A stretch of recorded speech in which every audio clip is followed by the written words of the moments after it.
अस्सलामुअलैकुम दोस्तों, welcome back to our channel find Urdu. Feuds feuds का मतलब है लड़ाइयाँ, दुश्मनियाँ, पुरानी रंजिशें। फ्यूड्स का मतलब होता है दो लोगों या दो ग्रुप्स के दरमियान लंबी मुद्दत से चली आने वाली दुश्मनी या लड़ाई। ये दुश्मनी अक्सर फैमिलीज, ट्राइब्स या नेबर्स के दरमियान होती है जो नस्लों तक चलती है। ये लफ्ज़ अक्सर इंतकाम और ज़ाती दुश्मनी के सिलसिले में इस्तेमाल होता है। The two families had feuds that lasted for generations.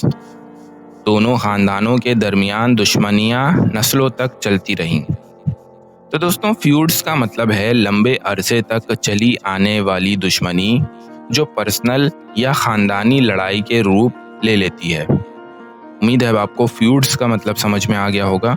मिलते हैं नेक्स्ट वीडियो में। शुक्रिया।